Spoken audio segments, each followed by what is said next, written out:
I don't know if I got the YouTube link, but I didn't send it out. Oh, sniggity snap. I forgot to send it to you. Whatever. You know They'll what? check the replay. Yes, they will. Actually, Part for it. well, ladies and gentlemen, we're now live. I know you're not used to seeing me at this hour of the evening, but when you're in the creative world, being flexible is a must. So I had to be flexible. And here we are because I wanted to talk to this dynamic young lady, Raquel Scott. Welcome to a conversation with. I am your humble host, Floyd Marshall Jr. And again, I am joined by the amazing, incomparable, and CEO of Power. You know what? How do you pronounce that? Power. Really, it's power, but it's just power. Okay. Powerhouse. So when you say it fast, it all goes together. Powerhouse. Yeah, because it's spelled a little differently. And Uh-huh. when I initially sent you the email, I spelled it out power. But then it came Uh-huh. back and said, "Oh, well, you know what? That email doesn't exist." So I said, "Well, let me look at the spelling." Mm. And I said, "Oh, I spelled it wrong." But Mm-hmm. anyway, I am Yeah. joined by the CEO of Powerhouse Entertainment, Raquel Scott. And ladies and Yes. gentlemen, let me give you a little background on this young lady who I met at the Me Show Film Festival in Los Angeles, which is absolutely, it's just a phenomenal film festival. And you meet so many dynamic people. And I had the honor and the privilege and the good fortune of meeting Miss Scott. So I'm going to give you a little background on this young lady, and then we're going to jump right into this. So Miss Scott is a freelance producer, and she has been fortunate enough to create award winning films that deeply resonate with audiences and highlight perspective and voices that are often unheard. And I love that. She Yeah. spent 12 years studying photography, film, and theater, leading up to her earning an MFA in motion picture and TV production. Now, check this out. 2 weeks after graduating, Raquel was living in Los Angeles, where she went on to work for Sony Pictures Entertainment on The Young and The Restless, one of my favorite soaps that I still watch to this day. And we're going to talk about that. CBS Broadcasting, American Idol, and a plethora of Emmy award winning and long running television series. She has freelanced on over 20 independent productions, including short films, advertisements, and music videos as a producer, editor, or colorist. Doorways, a short film that she produced, was well received, winning the award for Best Short and Best Musical Short, earning several Best Short Film nomination screenings at the Cannes International Film Festival. Ooh. And also a dozen film festivals throughout the US and also airing on cable TV. And her latest film, Home Soon, began its global festival tour in June of 2022 and has won Best Actress and Best Emancipatory Film awards thus far through her company Powerhouse. Raquel uses her films, education, and global travel to pursue her mission to unite the American, or I'm sorry, the African diaspora. You better get out of here with that American stuff. Here we go. So Raquel, welcome to the show. How you doing? How you doing? How you doing? I am wonderful. Thank you so much for having me. Appreciate you. I know my name is actually Raquel. Some people say Raquel. Oh, Yeah. Raquel. But Okay. Put us, some respect on it. especially for the Southern folks, everybody adds a C to my name, and I'm like, it's actually not Raquel. But I get it all the time. All the Okay. time. But yeah, so I'm named after my mother, Pamela Raquel. And then I go by Raquel. We kind of switch it up a little bit. So But I'm so Raquel, glad to be here. I'm so glad to have you here. And you know what? We're going to get into this, but ladies and gentlemen, I need to just say it is so important to build relationships. Yeah. And it is so important to put yourself out there because again, we met at the after what was it, the after party? It Or was what a one of the parties? mixer. Like we met outside of the mixer as it was shutting down right before I head into the after party. Right. Mhm. That after party was off the chain. It was really nice. That after party was off It the was really chain. nice. Yeah. I'm going back next year just for the after party. Oh, okay. But it's so important to build phenomenal relationships. And, one of the best places to find that is, at a film festival. Yeah. But let's get into this. So, How did this journey begin? Whew. It has been, so I wrote an article, shameless plug, Longing for Culture in America, an African American's Journey to Finding Herself. And through that article, I kind of explained the whole process of what brought me here and why I feel like it is, why I know that it is my purpose and my mission to help unite the African diaspora. And it's sort of thinking back on it, it starts way back in the day where it's like, we're American, but we're not 100% fully accepted as Americans. And in the article, I talk about how I never had my own personal culture that I could relate to. We didn't have holidays and traditions that were ours. Everybody had access to everything. And so I related a lot to hip hop culture. I was breakdancing in high school and, you know, I loved rap and graffiti. I love graffiti. I want to have like a graffiti mural in my house, but that was still accessible to everybody, right? And it's like I always wanted something that was mine or something that was ours. And so just fast forward to me being an adult, going to film school, and I met my producing partner who's Nigerian. My first trip to the continent was going to his wedding, and that was 2012. And all of the ignorance about that, right? And even with me living in Ghana a couple years ago, the people that were going to Ghana, this is, you know, almost 10 years later, and they're still preaching that same ignorance, like, oh, you're going to die. You need 3,000 shots. You're going to get sick. It like got to the point where I was like, I'm not taking malaria meds. Like, I'm good. I get 16 mosquito bites a day. I'm alive. And not saying that malaria isn't serious. It absolutely is. And I saved 3 pills because I realized the malaria meds are to prevent it, but it's also to treat it. Right. And so it's like, well, as long as I have the pills to treat it, I don't really need to take it every day. And so I'm just living. And when I talk to other Black American women who were living in Ghana or had visited there multiple times, they're like, they never take malaria meds.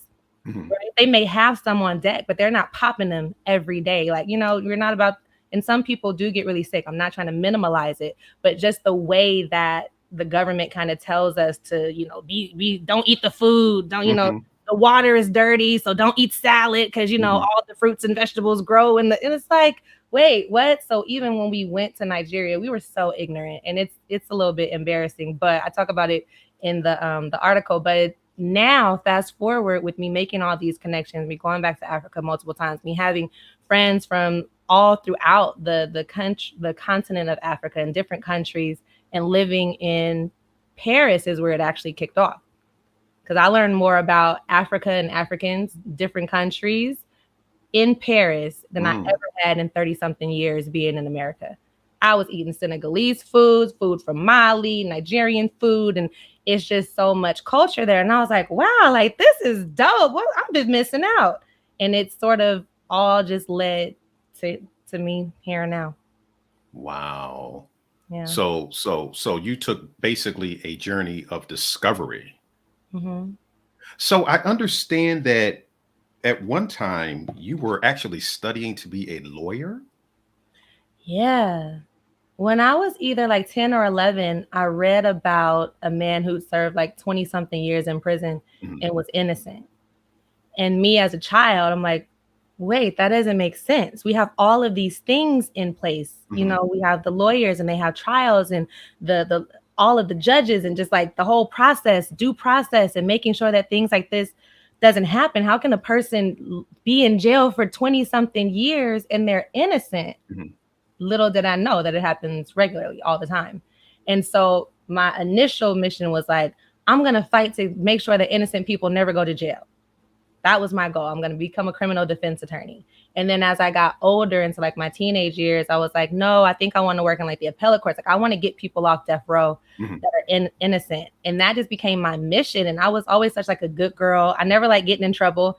To this day, like I don't like sneaking in places. I don't like doing things that'll get me in trouble. I wanted my eyebrow pierced at one point. I was like, I can't do that. Lawyers don't get their eyebrows pierced. Like my whole life since I was like 10 or 11 was about going to law school. Then I did not so great on the LSATs. And at that time, they average your score. I was like, I would have to take it at least 3 more times and score so much higher than I did. And I had taken the, you know, whatever practice course they have for months. My family paid for me to take that. I got nice scores on the practice test. I got there early, had breakfast, had my timer. I was set. I was confident. I was cool. Got those results back and was like, So the year I was supposed to go to law school, I went to film school. Hmm. Mm-hmm. So And that changed everything.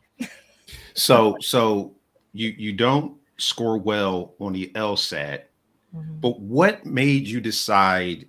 Because that is an interesting leap Yeah. from law to film, because you Mm-hmm. go from something so structured to something that's still structured, but it's just so unpredictable.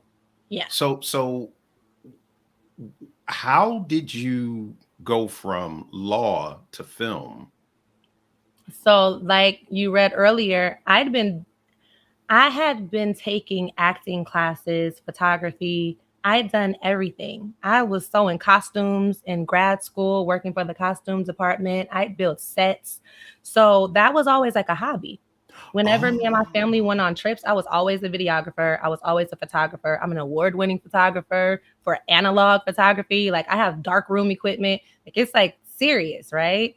And then it was never something that I ever thought to do because I'd always wanted to do law. And mhm. it's not necessarily that I didn't see myself, because I saw myself as a Black lawyer on TV everywhere. We had Maxine Waters on Living Single, right? Bill Cosby wife, Miss Felicia Rashad, Mrs. Huxtable was a lawyer. So I always saw Black lawyers, and never was something where I didn't think I could do it, but that was always the goal. And so with that, when I didn't do well on the LSATs, I had also been working in a therapeutic preschool. All the kids were like 2 years and 9 months up to 5. And the Mm. kids sometimes would come in abused, neglected. They all had therapists. That was the point of the school. And one day, like the little girl came in and she was like, I was raped over the weekend. Very nonchalant. We had like 3-year-olds that were masturbating. It was insane. And through like some of these experiences, because my bachelor's is in sociology, so I got into kind of the social work field, and I realized I couldn't save the world. And by that point, me being 21, 22, I also realized that the system is broken. I can't stop all people from being homeless. Some people don't want jobs. Some people don't want to be a part of the rat race. Some people want the freedom. And that stuff really just started messing with me, because I'm sitting up here trying to help everybody. I want Mhm. to make sure that everybody is good, because injustice is something that I can't really handle. Right. And I was, as a young kid, I thought that there were things you could do to fix it. And it Mhm. kind of is, but it kind of isn't. And so then I really had to sit back and figure out, if I'm not going to law school, what am I going to do with my life? And then the question, what would you do every day if you didn't get paid just because you love it? Like, what would you do every day? Mhm. My first film production class was when I was 11. We did a news broadcast every day. We did voiceovers. That was my first introduction.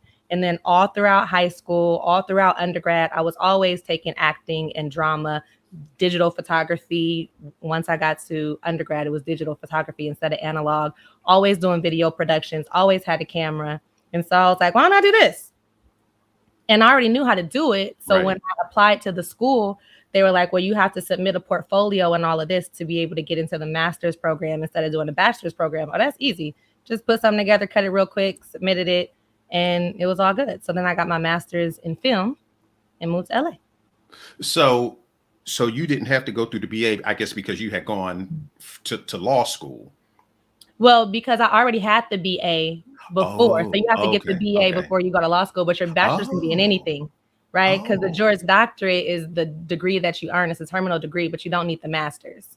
So you get your bachelor's.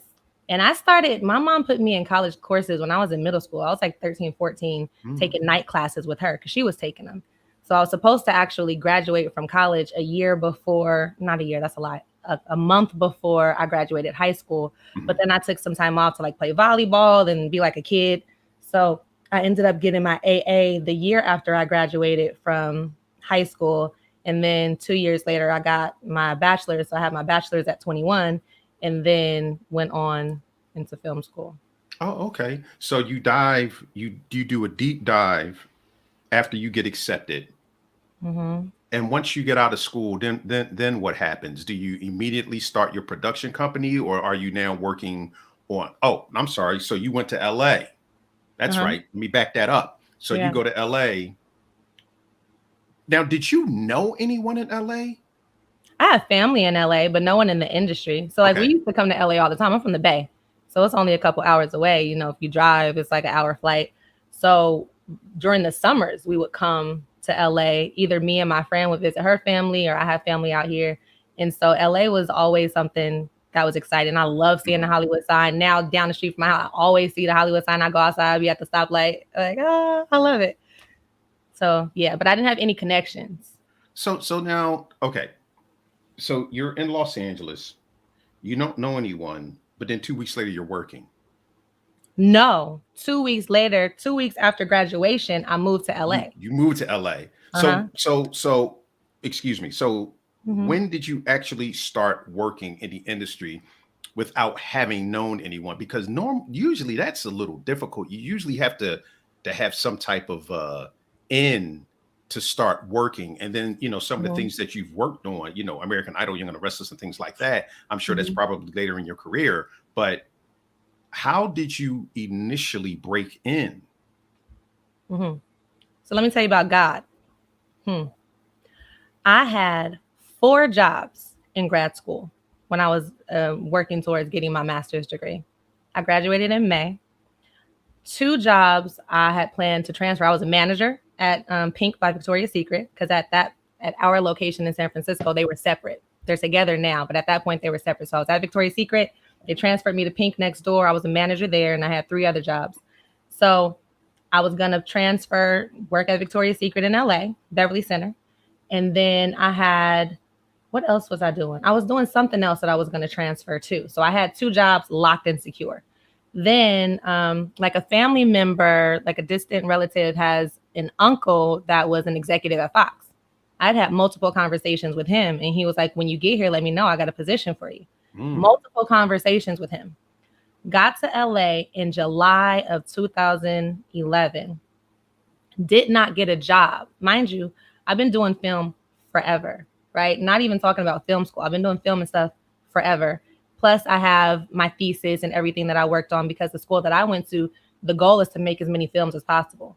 So my first production company, I started in 2009. And then everything I was doing through school, I was doing through my production company and my business partner's production company. And then came out here, it was drama with Victoria's Secret. They kept being on some, well, why do you want to work here? I already work here. I'm just transferring, right? It was drama. So that didn't end up working out. Guy from Fox didn't call me back till like a month and a half later. And he's like, how's the job search going? After you told me like, it's all good, right? Going back to what Damon Dash says, okay, you got a position, but you can't even hire nobody. Right. So then whatever other job I was supposed to transfer, that fell through. I never would have moved. I've been on my own since I was 19, paying my own bills. Like I would never have moved not having a job. Right. I did not get a job. I moved out here in July. I didn't start working for Sony until February of 2012. When I tell you guys start sending me checks in the mail, I had worked Nordstrom. That's where I was working, Nordstrom. I found a check from Nordstrom and was like, hey, I never cashed this. Can y'all send me another one? Sent. Just random checks in the mail. I wasn't on unemployment or anything like that. Wow. Actually, I owed unemployment because I was getting unemployment as a student. And they were like, you can't get unemployment as a student. You got to pay us all the money back.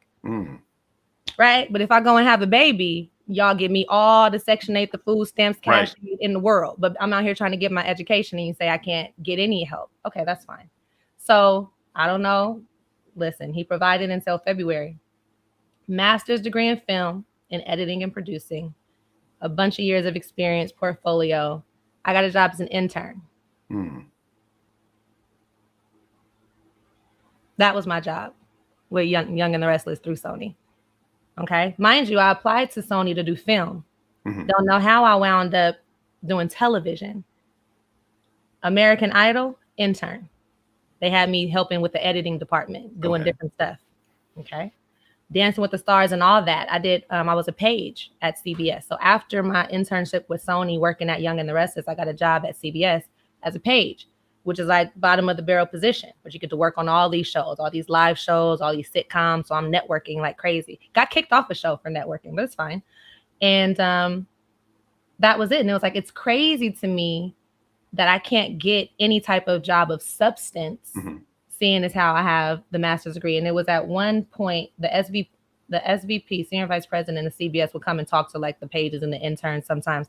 And he just flat out said, he wasn't talking to me. He just said, he was like, nobody cares about your master's degree. Because if I post a job that I'm looking to hire someone, it's going to be a job wrapped around this city for it. So why am I going to pay you for the master's degree? So every job I've ever had in the industry was like some bottom of the barrel. But then they would like promote me without promoting me permanently and without paying me. So through the Page program, I spent 6 months as the second assistant to Nina Tassler. At the time, she was the president of CBS. President of CBS Entertainment, president of the network, not the studio. Les Moonves was the only person over her. And so it's like, I'm sitting here with everybody from Matt Damon, Brian Grazer, Halle Berry, Keenen Ivy Wayans, everybody's walking in the building. I have to talk to all these people. And I have this like minimum wage position where I'm working 12 hours a day. And I can't even be like, yo, let me intern for you. Let me be your executive assistant. Let me show you what I can do. Right. And that was very hard. So, but let me ask you this. With all of that, you're learning an awful lot because you are at the ground level where you are seeing everything going on. So, and this gentleman that I listen to at my led, he says things don't happen to you, they happen for you. So even though, and this is just my humble opinion, at that point in time, you didn't get the particular job you wanted, I often find that sometimes people will ask for something when they're not ready. Absolutely. So maybe, and I'm just speculating, maybe even though you had the experience, maybe that particular time was not your time, because looking at you now, you've blossomed. So do you think that all of that you did as far as being a PA or being a page prepared you to be the type of filmmaker and producer that you are right now? And do you think that if you had gotten those jobs, would you be where you are right now, or would you more than likely be somewhere else? I don't think those jobs really prepared me for anything. I was utilizing skills that I already had. Like when I was the page, I was the head page running audience for, you know, American Idol. I was in control of 17 pages, placing them in positions, giving them their breaks and all of that. It was stuff that I already knew how to do. But that I didn't like learn necessarily from that. But had I not had those experiences, I would probably still be up at CBS somewhere as an assistant or some other position, working 12 hours a day, not being able to, without that, I wouldn't be here because I never would have gone to Africa. I never would have moved. I never would have had the opportunity, right? Because I was tired of working in TV, even though I didn't work in it long, I never desired to work in TV, and especially in those positions. So I stopped working in television. I was like, okay, what is a job that I can do that's going to keep my schedule flexible so that I can jump on a set whenever I need to be on set, but that's going to pay my bills? And I was talking to my mom, and we ended up thinking of being a substitute teacher. With LAUSD, I can work 2 days a week. The rest of the time, I can either choose to work or not work. It's day to day. As long as I do 2 days a week, I'm cool.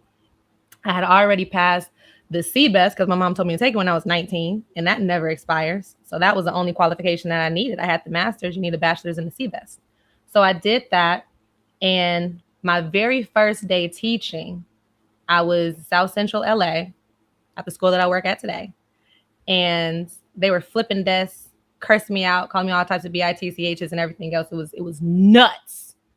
And at the time I was like, wow, here we go again. Now this is me having a little bit of fear because I'd already lived in LA with no job for so long. And I had heard that substitutes get jobs based on like what principals say about you, and your name and your reputation kind of spreads. So I was nervous that I can't control these kids and I'm going to be unemployed. And here we go again.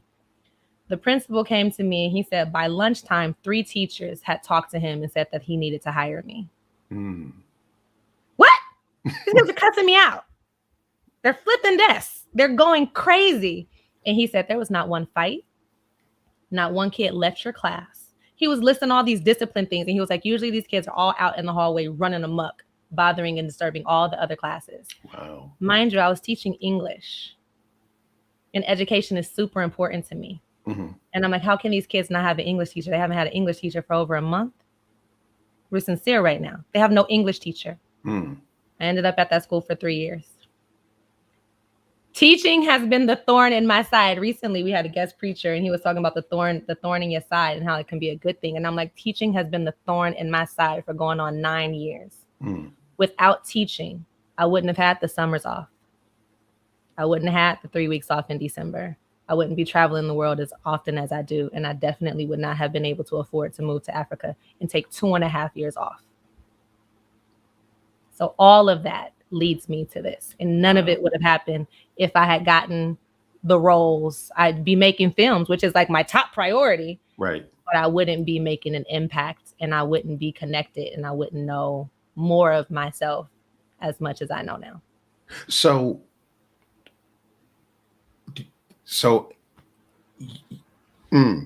the question is in my head. Mhm. So I'm going to get this out, but it's just running around in my head. So Mhm. the fact that everything that you went to has put you where you are now, and you're saying that you may not have made as many films as you might have liked, but you're happy in this space where you are right now.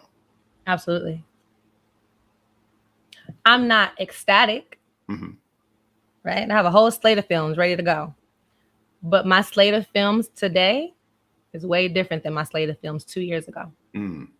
And I don't ever want to go back to that slate, because the slate of films I had is like making good movies. Right. Cool. People like it. Now I want to make films that have an even more impact. And it's not that those films were impactful. These films are just different. Every film on my slate has Africans. Okay. Every film has an African story. And most of them are African and African Americans, because that's what I really want to focus on, like the relationships between African and African Americans, and all the stupid myths. Africans don't like Black people. That's stupid. There are some who don't, but that's stupid. Black people don't like Africans. There are some who don't, but that's stupid. Africans are so aggressive. Nigerians are so aggressive. Some are, but that's stupid. So that's kind of my thing. I want the world to wake up about the continent of 54 countries. Mm-hmm. We place them all together, and it's Africa. I'm tired of saying Africa. I don't never want to say Africa no more. I want to be able to say a country and you know exactly what I'm talking about. And I'd be like, where's that? You know what I mean? But you know, it's so interesting, you know, and that's the beauty of what we do, because we actually get to dispel myths. Mm-hmm. So when you're talking about, well, they don't like you, and you know the water's dirty, and this and that, there's nothing like actually getting your ass on a plane and going and immersing yourself in the culture to see for yourself. And I'm just going to tell a quick story, because it's not going to be long, because this is about you. I was in the military a very long time ago. I was in the Navy, and I had the pleasure of traveling to Bahrain, Abu Dhabi, all of those places. And it was interesting when we went into port, because that was the first time in my life that I had been somewhere where everybody looked like me. Mm-hmm. And that is so powerful. Yeah.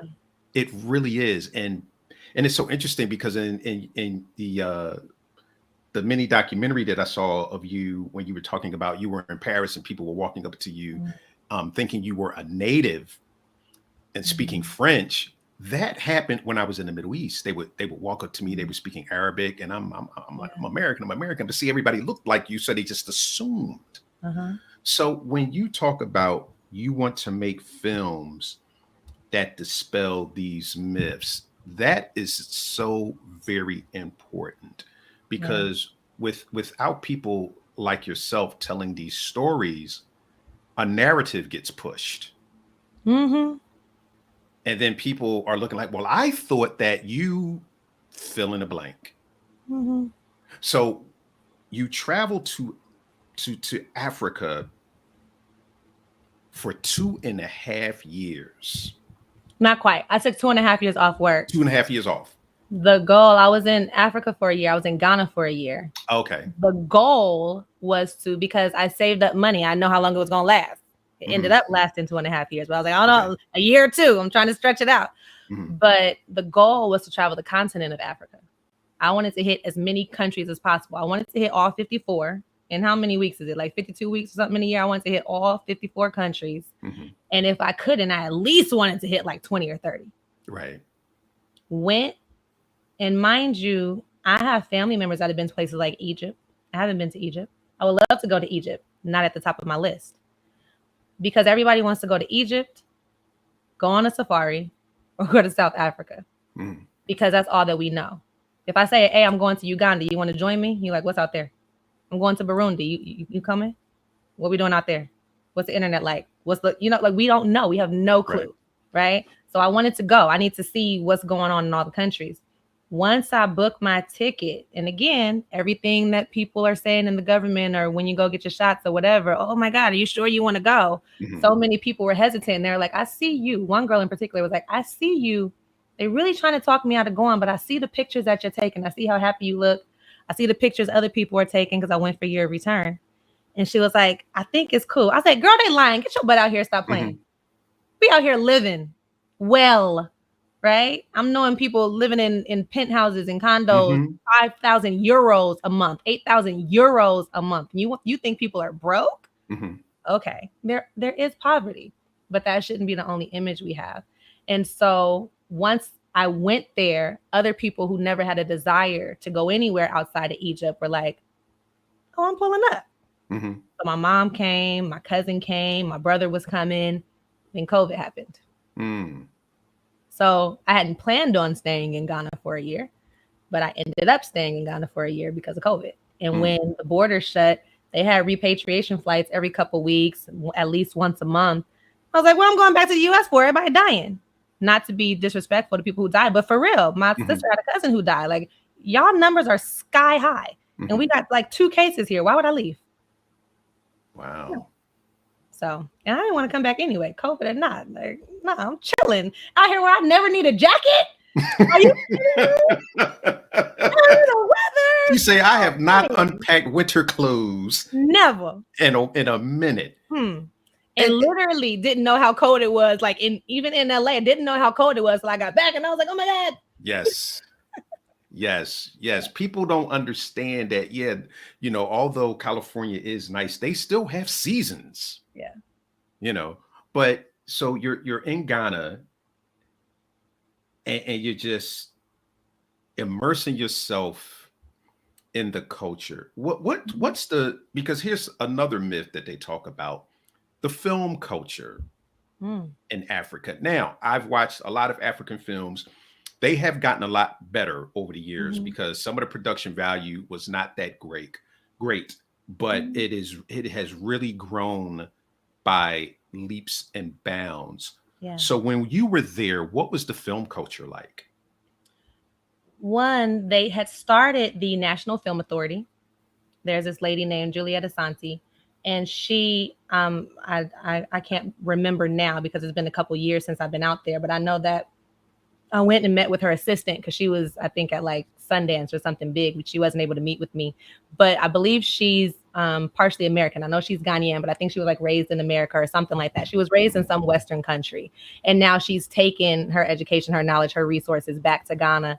And she is she's like the lead person. I don't know if she's the CEO, the president. She's the top person at the National Film Authority. And so that was something that was developing. What I noticed that was a little bit, I don't want to say disheartening, but I was really excited to know there were so many studios. I'm like, y'all got studios. Like, let's go. Like, I'm ready to work. This is what I'm doing. And come to find out, I'm thinking Paramount, even Raleigh Studios, I'm thinking small studios, whatever. They're production companies. That's it. It's people in a room or in a space who are making movies, but there's no studio. There's no locations that are like, there was one stage that I saw, and I heard that there might be a couple others, but I know of one stage, but really everything shot on location and you have to know someone. So what people may not know, a lot of, like a good portion all throughout like Nigeria and Ghana and everywhere, they have huge houses. They don't live in these little regular houses that we have. They have huge houses. You can get a 5-6 bedroom house, 2 stories for $50K. So anybody that has a little bit of money, they have huge houses, 3-story houses. So if you want to film someone that has a type of house, you got to know somebody. You call them. Hey, can we use your house? And that was like, okay, so y'all don't have any place where we can go really and film. You don't have any place where I can like rent out space because you have the editing equipment. There's no editing bay set up. There's no post-production houses set up. And so everyone literally is just doing it on their own. You get a team of people and you do it. And I know we had a film club at one point. We were writing a script. I think the script's pretty good. We had a whole team of people who were collaborating, but I attempted to collaborate with some of their filmmakers there. But because I'm American, they're all like, okay, so you got money? And I'm like, nah, I'm here with y'all. Like, I need money too. Y'all from here. How y'all filming stuff? You a whole production company. Right. You have films that you've been doing. So I went to MovieCon. I think it's called MovieCon. I can't remember right now. Got to MovieCon, but that happened, I think like February something. It was very recently after I got there. And then met some people there and always was at the movie theater. But it wasn't, with the Film Authority, they're really trying to get financing for it. And they're really trying to make it more like Nollywood, as far as Nollywood is throwing out films. Like they produce the most amount of films anywhere, right? Nollywood's busting them out. And then in Ghana, there's also, I know there's been some debate too, because they have some films that are in, I don't know which specific language it is, because there's so many languages, there's so many tribes, but they have like their traditional movies, which aren't top production quality. They don't want all that. They don't want that. They're like, don't try to make these traditional films and come in with, all your top production stuff and change what we have going on here. There's an audience for this. It's very successful. We're not trying to take that mainstream. And then there are the other films that they do want, like stuff that you see on Netflix, some things that you watch like, oh, that looks good. You know what I mean? Like my production partner has a film on Netflix, like, oh, that looks good. It's pretty. They on yachts and stuff, looking good, driving G-Wagons and stuff, looking nice. That's the Africa that people need to see, because y'all act like that don't happen. And it's everywhere. It's all over. So there are the other films over. It's like, dang, they ain't had no lighting people. Y'all use a tripod the whole time. Y'all ain't had no steady cam, right? Because I know DPs and they be like, yo, check out my film. And I be like, you did a great job. Yeah, but you know what? But you know what? Here's the thing about that. There's an audience for everything, and you just need to find yours. Yeah. So they're absolutely right that some people may not want that polished look. They may not want it because then they say, you know what? That's taking away from the true essence of the story that we're trying to tell. Yeah. Because when you go, and I'm just going to use this as an example. When you go, no, I'm not going to use that as an example. When you go into a particular house or whatever, and it may not look as nice as you would think. You understand what I'm saying? Depending on the story you're telling. Right. But that's authentic to the story. Right. So when you start cleaning this up and changing that, they're saying, well, see, that's not what it is. So I get their point. And again, it depends on what audience are you looking to tell this story to? Because sometimes people may say, oh, see, you're trying to make this so it's like it's over our heads. And that's when you lose people. So you know what? You got to meet people where they are. You do. You got to find your niche and play to that niche, because see, you know what? You don't even have to go to Ghana to see that. Right. You can see that in the States. There are plenty of people that are extremely successful that ain't never stepped foot inside of Hollywood. Right. And they putting out stuff. I'll say stuff. And you're saying, how the hell did you on their phones all day? Right. And everybody's like, use your phone, sweetheart. There's a space for that. I'm not shooting on nobody's phone. Stop playing with me. Unless it's specifically, like you're saying, for the film, there's a reason. Right. But it's like, no. Why would I go from shooting on like Reds and stuff in film school, shooting on the Area Lexus, to shooting on the phone?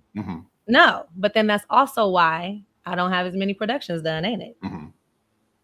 Because some people are phenomenal on iPhone shooters. I go in rooms on Clubhouse and they are prolific shooting films on iPhones. But speaking of shooting films, doorways.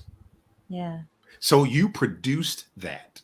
I was hired on as a producer. So how did that happen? What is that story about? Doorways. So my production partner, we met in film school. Oh wow. He's Nigerian. That was my first time going to Nigeria. So big ups to Toast and Coker. And for his thesis, in order to graduate, he had to produce a short. And just through, it wasn't a whole lot of Black people anyway, even though it was San Francisco, just at our art school, there wasn't like a whole lot of Black people that were in the master's program or whatever. And so a lot of us were friends. A lot of us would work on each other's projects and things like that. And he had a story and a script already ready. So he hired me on to come in and produce. So I did a lot of like the locations and helping with the contracts and all of those types of things, being on set, making sure, troubleshooting everything because everything was going wrong. Mm-hmm. And with that shoot, we did 7 days. I think, was it 4 cities and like 8 or 9 locations or something like that for a film, a student short. And a lot of people at the school was like, y'all can't do that. Why we can't do that? Right? We did it. But a lot of people, and it was hard work because it was back to back 7 days shooting it.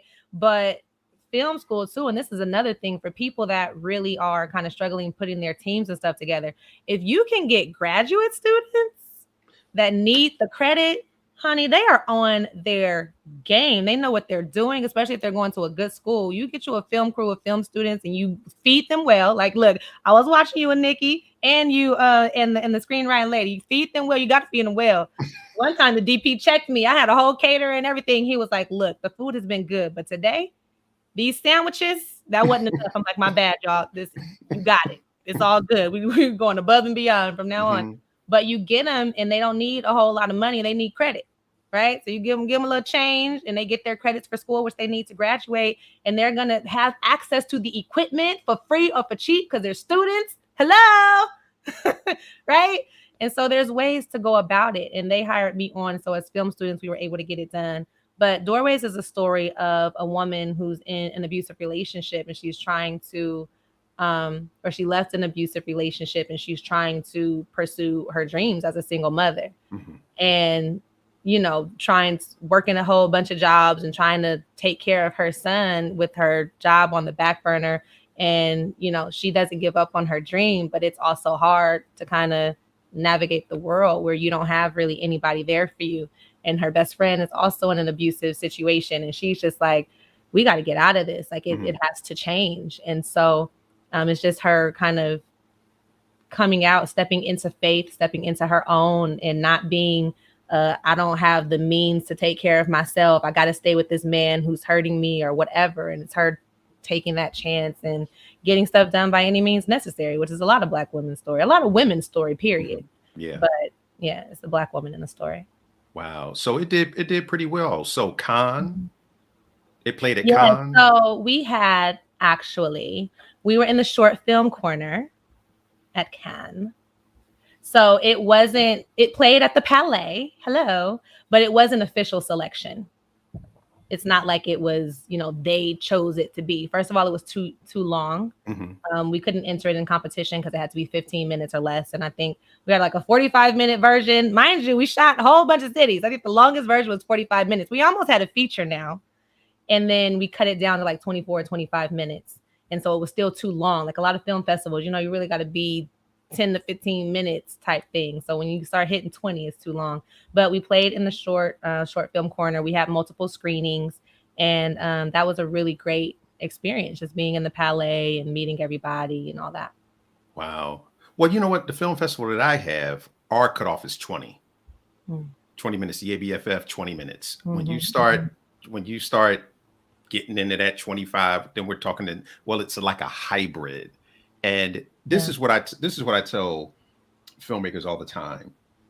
Film festivals are about creativity, but it's also a business. Oh yeah. So if we're talking 3 10-minute films as opposed to 1 20-minute film, trust me, they're going with the 3 10-minute films because that's revenue, that's more asses in the seats. It just is what it is. So if you can pare your film down as much as possible, do so without actually Wow. taking away from the story. Yeah. But I want to go back because you said something very interesting about hiring graduate students.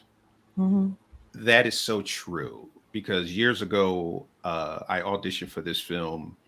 They were NYU students and they were working on their thesis film, Animal Mm-hmm. Drill. And I must say, that was the best film I've ever worked on in my life. Wow. They were the most, outside of a professional um, setup, they were Yeah. the most professional people that I have ever worked with in my life. And I've been on some Mm-hmm. sets. That film has over 1 million views on YouTube. Yo, that's amazing. Yeah. It is just, it's called Animal Drill, Patrick Murphy. And he actually Mm-hmm. got out of business. He was one of the best directors. Oh my gosh, he was just amazing. And they did have access to everything. Mm-hmm. So when filmmakers say, well, Mm-hmm. I don't have, well, are you actually researching to see who can help you with this? Again, as we were talking earlier when we first started, it's all about relationship and collaboration. Yeah. So if you can, find and build relationships with graduate students because you need them and they need you, Yeah. it's a damn win-win.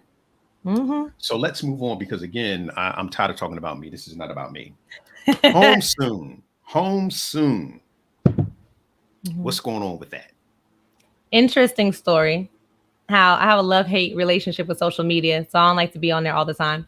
I just started using my Powherhouse account, really like right before Home Soon started its festival tour, because I had the account, but I just never really logged on, never really used it, and I'm not pushing people to follow me on there. So I got like 2 followers, whatever. It's like whatever. Mm-hmm. So once we did Home Soon, well, backtrack. So I went on there randomly.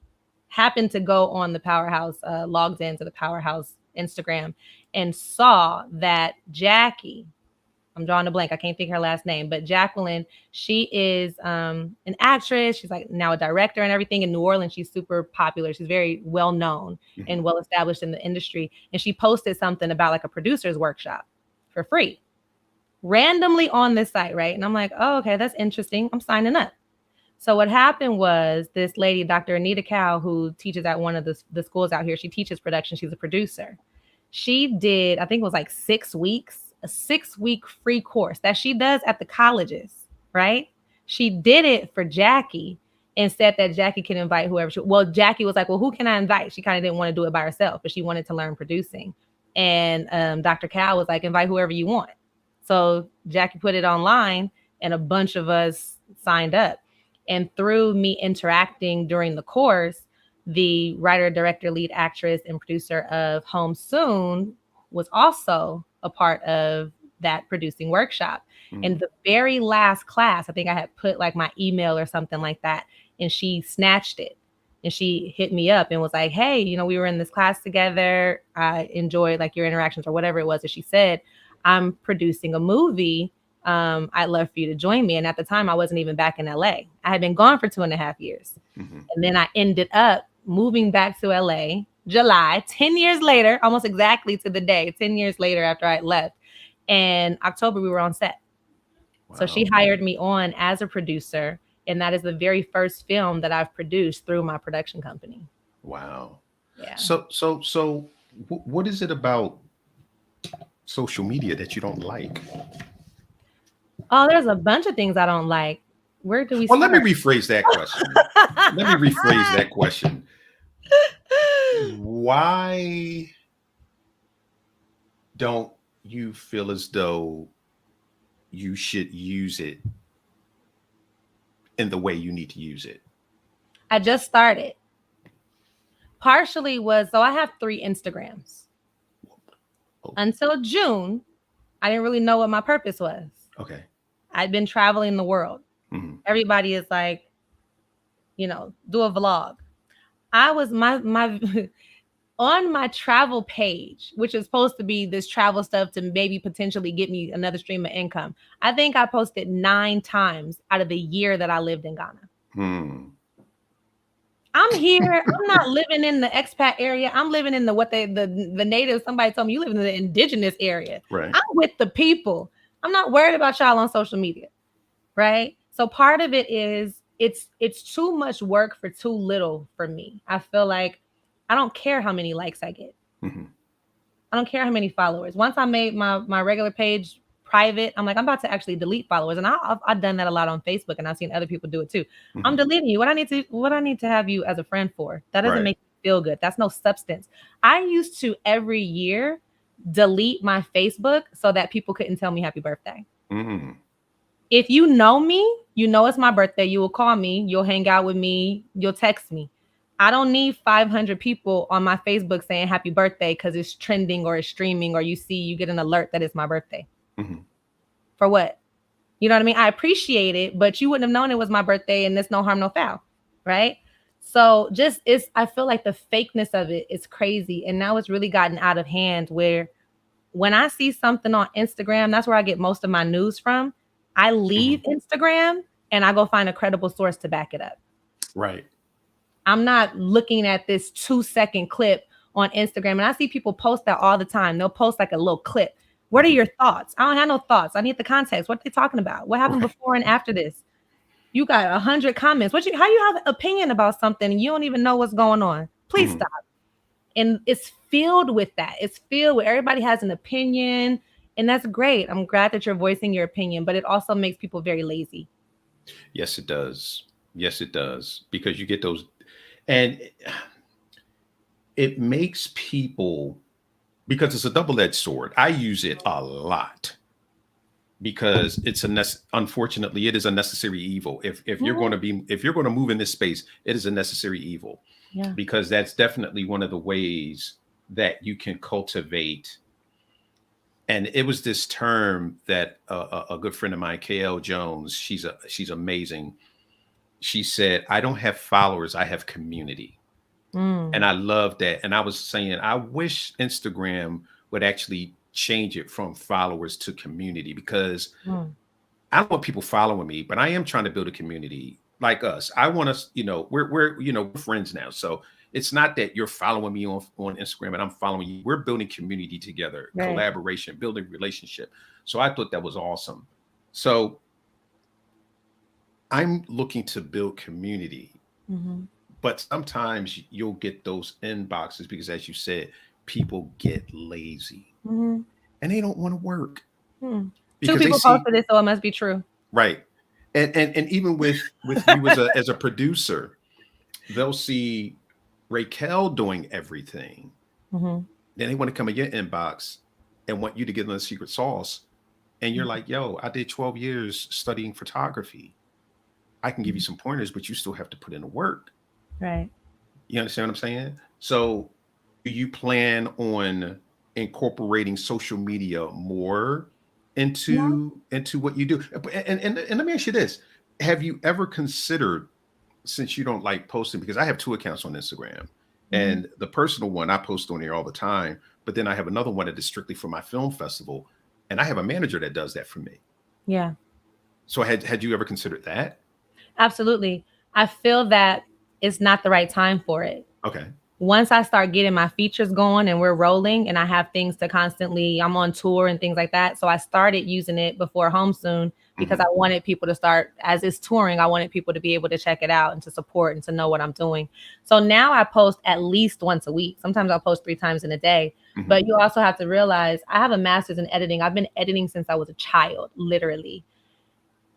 Taking making a reel, taking videos and pictures from my phone and editing it into a reel on my phone is the most like bootleg, craziest, like stressful thing in my life. Because when I'm in Avid or I'm in Final Cut, I'm using my arrows so much. I just want that little frame, one frame, just come over a little bit.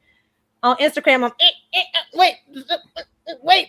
You try to get it as soon as you lift your finger is wrong, right? I want it 7 seconds. It's 685. Lift your fingers. It takes me like 3 hours to make a reel. Like some of the good ones that are like you cutting on beat and everything. And if I see something that's cut off beat, I'll be wanting to throw the whole phone away. Throw it out the window. Really? I'm so mad. And then it's always tripping. I don't know if it's because I have an Android. Everything that I have is Apple except for my phone. I do not have any desire to have an iPhone. But when I'm on there, it will I've so many times I've had to restart reels. It won't let me edit the clips. It won't let me take off the music and put the music that I want or redo the music. I have to start over so much. And when I'm on break, I have time to make a 3-hour reel. Mm-hmm. I don't have time. My first meeting today was at 6 a.m. with my brand manager in Togo. Then I went to work all day. And then right after that, I'm meeting with you. When do I have time to make a 3-hour reel? Right. Like, that's crazy. So once things pick up, then I'll be able to do it more. But right now I have a whole thing. There are so many things I've been wanting to post for months. I have all the content in the world. I have so much content from Ghana. It ain't cut up. So, okay. I have never in my life posted a 3-hour reel or put one together. You know what I do? It's like 50, it's like a minute or something. It's not 3 hours. Right. But so you condense 3 hours down into 60 seconds. No, I'm saying it took me 3 hours to make a 60-second. From the time that I started to Right. the time that I published it. It took 3 hours. And I'm not talking about once. Ooh, see, all through the Miss Show. It's so much Miss Show stuff I have not posted. I'm tired of, and I appreciate the festival. I'm tired of Miss Show content. I don't want to post nothing else. So, because, okay, so maybe I am lazy that way but here's what I find when I sit down and take time and plan it out and curate it and cultivate it, it doesn't do as well as if I just go off the cuff and I pick my phone up and I say something and I get 7,000 hits.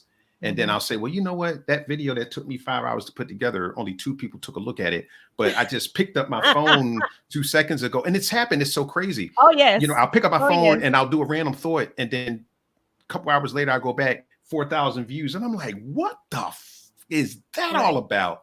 So here's what I would suggest, because this is what I tell a lot of filmmakers, because you say you don't want to do that until your features drop. But see, now we're going back to audience building. Yeah. So if the goal is to build the audience, you want them very familiar with you, so that when you drop those features, they'll say, oh, Raquel is dropping something. That it's the name recognition.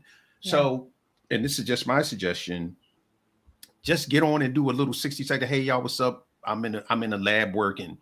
Talk to you later, and leave it at that. Throw some music up on it, because sometimes there's this podcast. I know I'm talking too much, but I got to tell you. No, you're fine. There's this podcast that I listen to. It's called Think Media. If anyone is listening, if you're going to be listening on the replay, please follow these people. I am not a paid endorser. The name of the podcast is Think Media. And I also follow them on TikTok and I follow them on YouTube. And they are the best when it comes to how to create content and the way you do it. And the one thing that they said the other day that I was listening to is,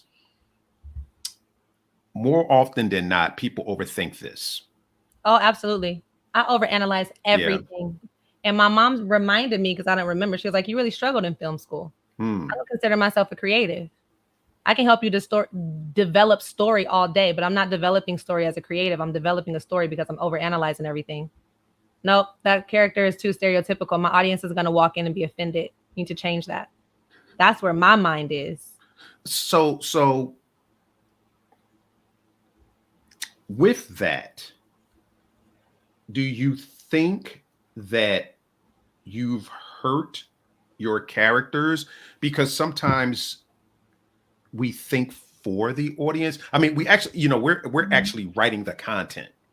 But do you think that sometimes you've actually gotten in your own way because you're being a little too analytical with it, saying, well, I think the audience is going to react this way, as opposed to saying, you know what, I'm going to put this out and let me see what the audience does, because the audience is going to tell you whether they like it or not. So have you ever had that thought? With characters, never. But I do a lot of research. Okay. Always. I have Nielsen reports, and not that that's the end all be all, but I know from myself, I know from talking to people, I know from doing the research. I read articles, and that's what people may or may not know about me. Like when I post my articles every week, I do lots of research. I'm not just speaking my thoughts. And that's why my articles end up being really long, because I always give context And I also always give other people's point of view, because I don't like really subjective news. Like, you're only telling me one perspective. I want to know kind of what's going on around the world. If you're just going to bash Trump, I don't want to hear that. I'm not a Trump supporter, but I don't want to hear you talking smack about him all day. What did he do? What's the facts? What happened? What didn't happen? Right. And then I can think for myself and form my own opinion. So with that, it's like I'm always looking at things. I'm trying to figure out, how do I make sure I'm a teacher? So I'm trying to figure out, when I talk to my students about film and filmmaking, and we're looking at Black cinema, like, you know, the Academy Museum has the regeneration, and it's like Black cinema throughout time. And are we applauding Hattie McDaniel for winning the Oscar as a mammy? Are we talking bad about her because she played the mammy? It's very touchy, and everyone has their thoughts and opinions, and, you know, your feelings are valid to you, doesn't have to be valid to me necessarily. But because I'm thinking about that, I just want to make sure I'm not producing content that Hollywood and people who aren't Black are already producing. They've already told that story 5,000 times. So I don't want to see that. This is our life. It's our story. Why are we given the same perspective that these people who are not us have already been given? That don't make no sense to me. That's very true. That's phenomenal, because my dog, we actually, she's like, what are you doing in here? But that is so true. And that's refreshing, because back to what you were saying earlier, that's not lazy. No. And but a lot of writing and a lot of films are. Yeah. And you know what? As someone who has a film festival, and you sit and you watch hundreds of films, you're like, wow, really? So you couldn't have put a little more into that? Can I go get that dull butter knife, because I'm ready to jab it in my eye, because that could have been so much more. Yeah. If you had just put a little bit more into it. And maybe sometimes it is sitting down, reading an article to give your character more depth. Yeah.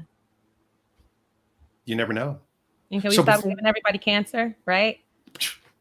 Everybody, we're dying of so many things, especially Black people. I have a breast cancer tattoo. I'm very passionate about cancer and about breast cancer specifically. But we see it in every other movie. I'm so tired of seeing people die from cancer, when there are thousands of things that people are dying from. Right? So things like that. It's like, oh, they need to have depth. There need to be risk given cancer. Yeah. Okay. That's the low-hanging fruit. Huh. You know, so many filmmakers go after the low-hanging fruit because it doesn't take any effort. Yeah. And if you look at a lot of the really successful films, and I'm not talking about the tentpole films, I'm talking about the cutting edge films. They're successful because they're different, and because they decided to go in another direction. And yeah, we're about to close, but that's so important for filmmakers to understand. Go in your own direction. So with that, what advice would you give filmmakers that are just coming into this, and especially filmmakers of color and women filmmakers? What would you tell them as far as advice about getting into this? What I am attempting to do now, that I've never wanted to do, that I'm forcing myself to do, is be very active in your career. Stop asking people for a job. Continue applying, but don't continue asking people for a job. Let your work speak for itself. Get on, especially with social media. I hate being in front of the camera. I hate it. So it's easy for somebody to say, pick up a phone and record something. And I'm like, wait, what's the lighting? Where's the mic? How are my eyebrows? It's everything. What does my background look like? It stresses me out because it's just me. I don't have a team of people that's going to do my production. So for me, I don't like it. And that's always kind of held me back. And now it's like, girl, just do something. I write my articles every week up till 3:00 in the morning, getting it done, because it's important for me to produce content and let people know who I am and what I'm about. And I don't necessarily have to be in front of the camera, but you guys have to produce something. You have to constantly. Social media is here, and it is making people thrive. You have to be active. Produce your content, make your content. I don't care if it's with college students. I don't care who it's with. Produce your content, make it. It will get better. It doesn't have to be top notch right now. Say that the art, it will get better. Try to have strong stories, because even if your production isn't that great, you have strong story, relatable characters. Somebody's going to see your work and want to work with you. And it might only be people at your level initially, but eventually you keep producing, you're going to get seen. Instead of knocking on people's door, please hire me. Nah, you got to be active. Get it done. Yeah, that's amazing advice. And Gary Vaynerchuk talks about that a lot when you're talking about producing content, because he basically said what you said. Everybody's not comfortable being in front of a camera. So if that's not your lane, blog, vlog, you don't necessarily. I mean, I'm very comfortable being in front of a camera. It is what it is. Yeah. That's not for everyone, but we all have something to share. Right. And to your point about production value, here's the thing. If your story is good, your camera work, your color grading, if your sound is cool, but your color grading and that number 2 shot may not be, but if your story's good and your sound is good, people will look at that film more than if your sound is fucked up. I'm just gonna put it out absolutely. there. If We your watch sound is out of fucked plenty up, movies girl, because it hurts. I'd rather see a shaky camera than hear it. And that's everybody. That's studies. That's facts. People say if your sound is messed up, you can't deal with it. Because it takes you out of the story. Yeah.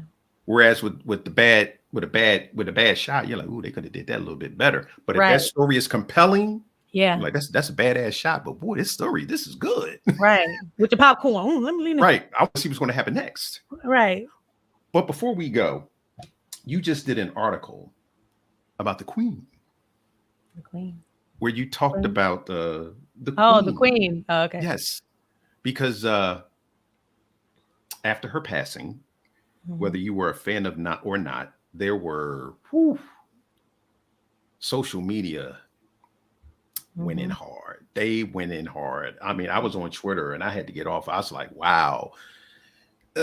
Speaking ill of the dead, that was rough. So why did you write that article?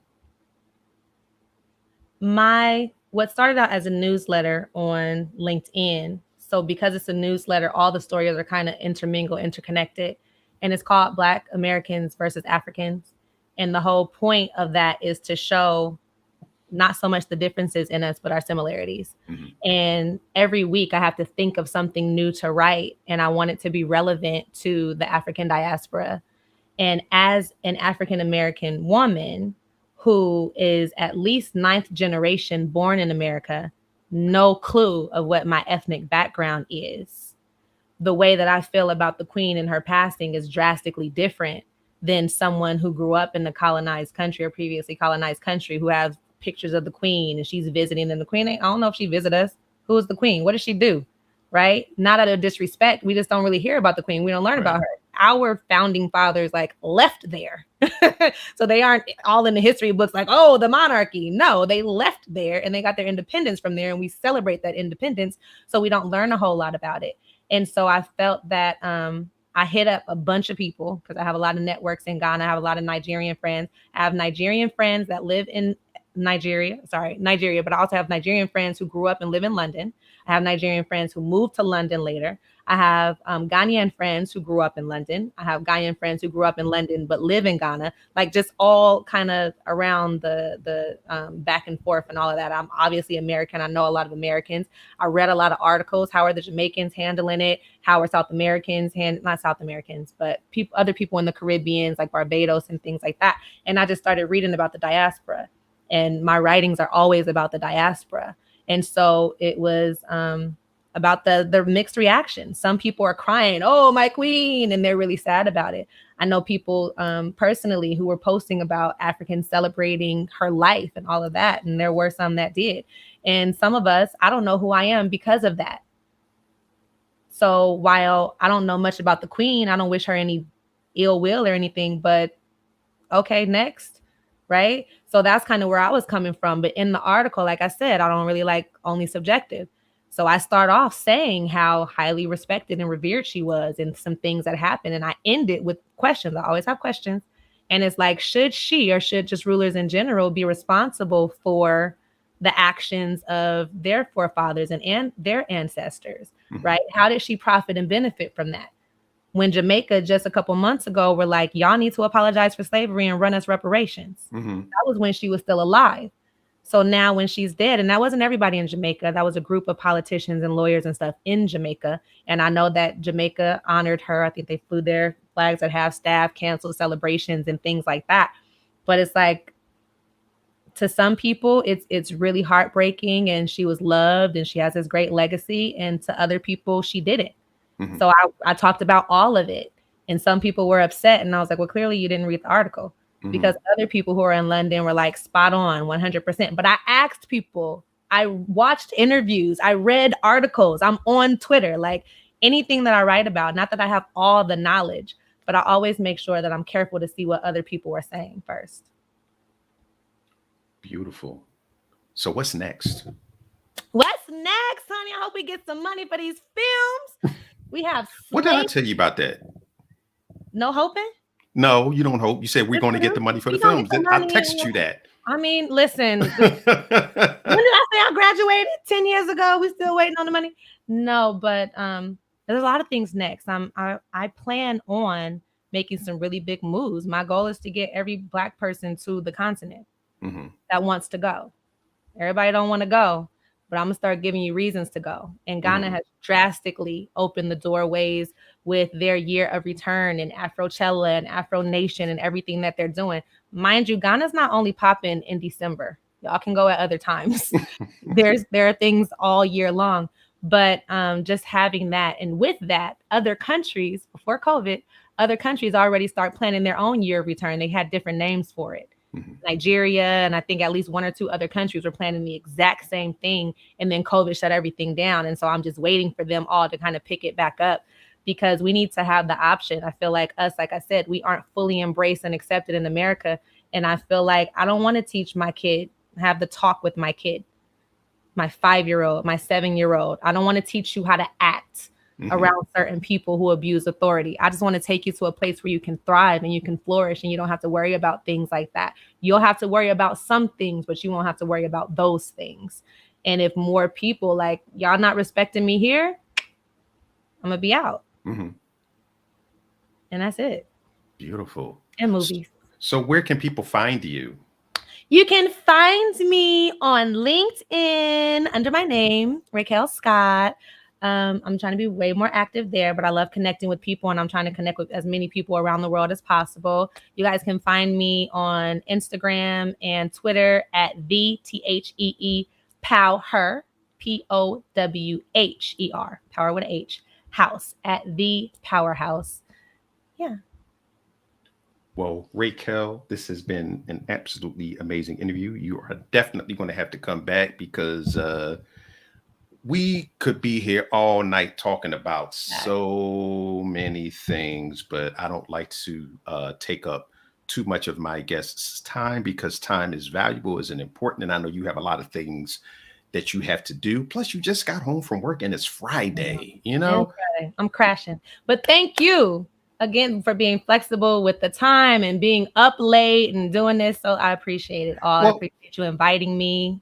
This has been amazing. It's Friday. So, you know, my wife's like, you going to be okay? I'm like, I think I'm going to be okay. I think I've stayed up past 9 o'clock on quite a few occasions. So I think I'll be all right, you know, but it is what it is. But thank you so much. And I really look forward to talking with you again. Now, and I will be back out in LA in March for the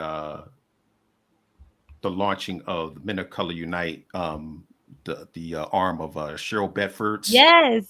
So I heard y'all talking about that. Yeah. So we're going to be doing that in March. We're going to have the launch. Well, she's having her celebration in March, so I'll be there for that. But you know, we have some things planned, and then of course I'm going back in July.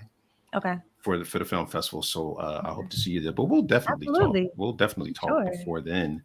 But again, thank you so much for gracing the stage on A Conversation With. And ladies and gentlemen, if you liked the podcast, please share it. And please, please, please follow Raquel. And my manager started me on this thing. It's called coffee. I don't know. So if you like the podcast, she's like, buy me a cup of coffee. She'll put it in the show notes where you can go to buy me a cup of coffee. And if you don't want to buy me a cup of coffee, that's fine. Buy Raquel a cup of coffee. Y'all see me sipping my tea. I drink coffee sometimes. The green tea. But yeah, please share the podcast. It's on Apple, iHeartRadio, and a lot of other places that we're really proud that this thing is growing, because we have amazing guests like Raquel that really elevate this show. So, ladies and gentlemen, thank you. And as I always say, love it like a hobby, but treat it like a business. And on that note, ladies and gentlemen, have an absolutely phenomenal night. Good night. Thank you so much. You are so welcome. Take care. Bye. Bye-bye.